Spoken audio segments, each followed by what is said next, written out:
Guys, good morning. Dito na naman kami. Aking kumain. Tawa na lang! Kafe. Kafe tayo, guys! Good morning, guys! Kape lang muna pero guys, may nakaredy na kami tanghalian, malunggay. Pagataan na. Ayan pa yung isa, oh. Ayan guys. Oh, mag-hi ka naman sa vlog ko. Ayusin mo isa, nagpa-cute ka pa. Kita mo ni kumare. Tapos, syempre, ang aming inahan dito. Magandang book nito. Ayan, oh. Hi, Mama Beng! Ah, diba? Ang ganda ng inahan namin, oh. Aming inahan sa kanunay. Oh. Huwag masama yung pato. Aking kumari, oh. Magkapigyod siya, oh. Hindi niya kape. Gatas yan. Wow, gatas siya ngayon. Gatas Oh. mo na ako ngayon. Kasi, ano na siya sa barako.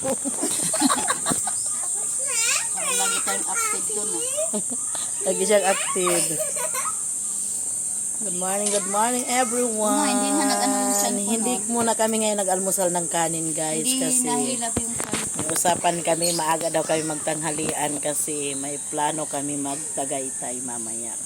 Pagkatapos magtanghalian. Oo. Kasi bawal banggitin ang ano. Kaya magtatagaytay kami pagkatapos namin magtanghalian. Kaya ngayon, hindi kami nag-almusal ng kanin. Kapi lang kami. Namamroblema ang aking kumari kasi mula daw nagsama-sama kami kumain. Lumaki na ang braso niya. Ano pa kaya yun sa akin guys? Ano to? Palakihan ng braso? Masarap kasi kumain ano guys, no? Pag marami kayo, tapos masaya kayo, tapos mahangin pa. Tapos kasama mo, mahangin din.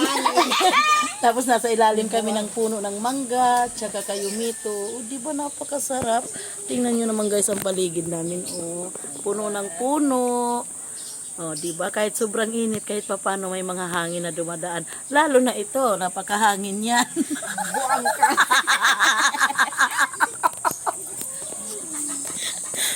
Bye guys, natawag na ako na ano. Bye guys, see you tomorrow.